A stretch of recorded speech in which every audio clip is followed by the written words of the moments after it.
தொகுப்பு சட்டங்களை வன்மையாக இந்த கண்டன கூட்டத்தில் கண்டிக்கின்றோம்.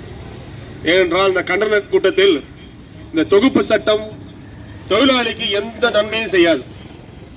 அதுதான் இது முக்கியமானது. இந்த தொகுப்பு சட்டங்கள் முதலாளிக்கு சாதகமான சட்டங்கள், வேற ஒன்றும் இல்லை. சின்ன ஒரு உதாரணம் எடுத்துக்கொண்டால், இந்த தொழிற்சாலைக்கு ஆய்வாளர் இருக்கார், ஃபேமிலி இன்ஸ்பெக்டர், ஃபேக்டரி இன்ஸ்பெக்டர். அந்த ஃபேக்டரி இன்ஸ்பெக்டர் என்ற அந்த போஸ்டையே மாற்றி ஃபெசிலிட்டேட்டர் ஆகிவிட்டாங்க. அதாவது ஒருங்கிணைப்பாளர். இந்த புது சட்டத்தில் இந்த ஐசிஎஃப்ல கிட்டத்தட்ட 6000 எம்ப்ளாயி வேலை செய்யறான். இன்னைக்கு வரும் அவங்க அடிப்படை சம்பளம் கிடையாது, மினிமம் வேஜஸ் கிடையாது, கால நேரம்ன்றது கிடையாது. காலையில் வர வேண்டியது மாடு மாதிரி வேலை செய்ய வேண்டியது. இன்னைக்கே இதான் நிலைமை. அந்த ஃபேக்டரி இன்ஸ்பெக்டர் தொழிற்சாலை ஆய்வாளர் எடுத்து ஓர கட்டி வச்சுட்டு அதுக்கு பதிலாக ஃபெசிலிட்டேட்டர் அப்படி ஒரு வார்த்தையை போட்டு வச்சுக்கிறாங்க. அப்ப இது தொழிலாளர்கள் நல்ல சட்டமா? இது இன்னைக்கு அடிப்படை சம்பளம் 20,358. யார் ஒரு லேபர், சாதாரண லேபர் ஹெல்பர் இன்னைக்கு இந்த சம்பளம் தான் அடிப்படை சம்பளம். அந்த அடிப்படை சம்பளத்தை நிர்ணயம் இன்னைக்கு இருக்கா? இல்ல இந்த புதிய சட்டம் நிர்ணயம் செய்யுமா? அந்த புதிய புதிய புதிய சம்பளத்தை அது செய்யாது. இனி ஒண்ணு, அதாவது நம்ம fixed time employment, fixed time employment இங்க கொண்டு வரணும்னு மத்திய அரசு பல காலமாக முடிவு செய்யுது. என்எல்சியில் கொண்டு வந்துட்டாங்க, இங்கேயும் கொண்டு வர போறாங்க. எப்படி கொண்டு வரான்னு தெரியுமா? அந்த பிக்ஸட் டைம் எம்ப்ளாய்மெண்ட்ல குறுகிய காலம் தான் வேலை. உனக்கு குறுகிய காலத்தில் கிட்டத்தட்ட 6 மாசம் 1 வருஷம் வேலை முடிந்து விட்டால் அந்த வீட்டுக்கு செல்ல வேண்டும்.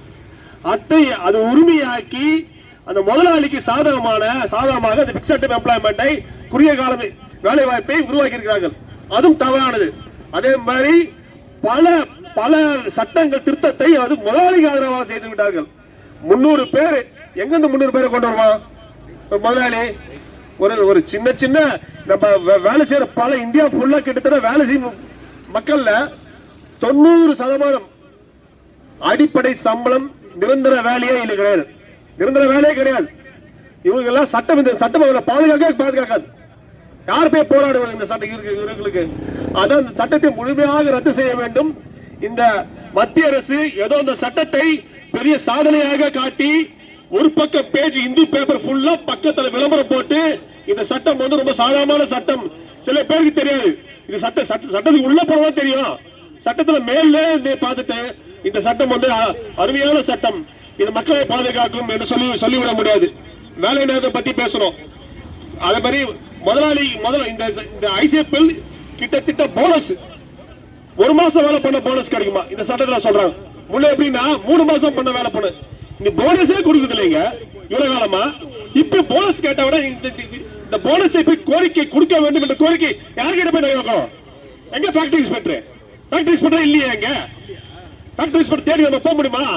ஃபேக்டரி இன்ஸ்பெக்டர் இல்ல, ஃபேக்டரி இன்ஸ்பெக்டர்னா அந்த ஃபேக்டரியின் ஆய்வாளர். அந்த சட்டத்தை அது முழுமையாக இம்ப்ளிமெண்ட் பண்ணப்படுகிறது. அந்த ஃபேக்டரி பார்க்கிற வேலை தான் அவருக்கு. இப்ப அந்த வேலையை அவருக்கு இல்லையே. அதே மாதிரி அந்த ஃபேக்டரியில சின்ன ஃபேக்டரியில அவர் என்ன பண்ணுவார்னா செல்ஃப் சர்டிபிகேஷன், சுய சான்றிதழ் யாரு? முதலாளி என்ன பண்ணுவாரு? ஒரு வாரம் ஆச்சா அவர் என்ன பண்ணுவாருன்னா ஒரு பேப்பர் எடுப்பார், டைப் பண்ணுவார், எழுதுவார். இந்த ஃபேக்டரி இவ்வளவு பேர் வேலை செய்றாங்க, சம்பளம் கட்ட கொடுத்த அந்த சுய சான்றிதழ் செல்ஃப் சர்டிபிகேஷன் யார் போய் பாக்குறது? யாரும் பார்க்க முடியாது.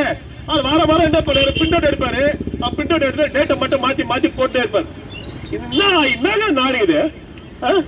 செல்ஃப் சர்டிபிகேஷன் ஒரு கம்பெனி முதலாளி கிட்ட கொடுக்குது. யார்கிட்ட கொடுக்கணும்?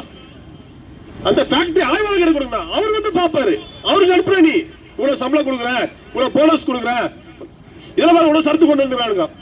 அதாவது எல்லா மாசம் 7ஆம் தேதி சம்பளம் கொடுக்கணுமா? சம்பளம் கொடுத்து அந்த சம்பளம் முழுமையாக இருக்க வேண்டும். 7ஆம் தேதிக்குள்ள கொடுக்கணும், சம்பளம் முழுமையாக இருக்கணும்.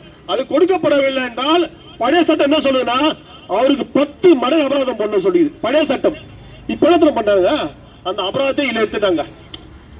நீ சம்பளம் கொடு பத்தி பேச்சு இல்ல, இந்த அபராதமே கெடுதா இல்லையா? நீ சம்பளம் கொடுத்தா கூட இன்னைக்கு ராவ் கூட போறாரு, சம்பளம் கொடு, போனஸ் கொடு, முடிமையான சம்பளம் கொடு. முடிமையான அடிப்படை சம்பளம் 20,358. அது எங்க இல்லையே. இந்த சட்டத்துக்குள்ள உள்ள போய் தீவிரமா சட்டத்தை உள்ள போய் பார்க்காமல் இந்த சட்டம் முழுமையாக மேற்பார்வை சில சங்கங்கள், சில ஐசிஎஃப் சங்கங்களே பார்க்கணும். இன்னைக்கு இந்த சட்டம் கொண்டு வரதுக்கு காரணமே மோடி மட்டும் இல்ல, மோடி கொடுக்கிற கூட்டாட்சி நடத்துறாங்க பாருங்க. தமிழ்நாட்டில் சில பேர் இருக்கிறாங்க வாயா திறக்கல இந்த சட்டத்தை எடுத்து இன்னைக்கு வரையும் கிட்டத்தட்ட 90% ஆண்கள் இன்னைக்கு வந்துட்டு இந்த வேலை செய்யறாங்க. எந்த வேலை? எந்த சமூக பாதுகாப்பு இல்லாத வேலைகள். அதே மாதிரி இந்திய நாட்டிலே கிட்டத்தட்ட 11 கோடி பேர் அந்த மாநிலத்தை விட்டு இந்த வில்லேஜை விட்டு கிளம்பி கிராமத்தை விட்டு கிளம்பி வேற இடத்துக்கு போய் வேலை செய்யறாங்க. 11 கோடி பேர். இன்னைக்கு ஜெர்மனியில மக்கள் தொகை 8 கோடி தான். மக்கள் தொகை 8 கோடி.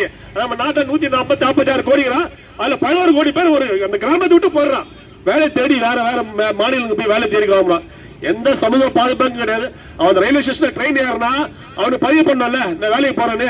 திருப்பூர் போறேன், திருப்பூர் வந்து இறங்கும்போது அவங்க பதிவு பண்ணல நான் வேலைக்கு போறேன், எங்க வேலை செய்யறதுன்னு தெரியாது, எவ்வளவு சம்பளம் தெரியாது, என்ன வேலை செய்யறதுன்னு தெரியாது, எந்த சமூக பாதுகாப்பும் கிடையாது. இவனு ஏன் சமூக பாதுகாப்பு கொடுக்குறது? ஆனால் அதான் சொல்லுகிறோம், இந்த சட்டத்தை தூக்கி குப்பையில் போட வேண்டும். இந்த மத்திய அரசு இந்த போராட்டம் இன்னொரு ஓயாது. நாளைக்கு அனைத்து சங்க சார்பாக மத்திய சங்க சார்பாக நாளைக்கு 4 மணிக்கு அங்க இருக்கும் போராட்டம் எல்லாரும் வந்து கலந்து கொள்ள வேண்டும் என்று சொல்லிக்கொண்டு அடுத்தபடியாக சங்கத்தின் செயல் தலைவர் திரு நான் வேலாயுதம்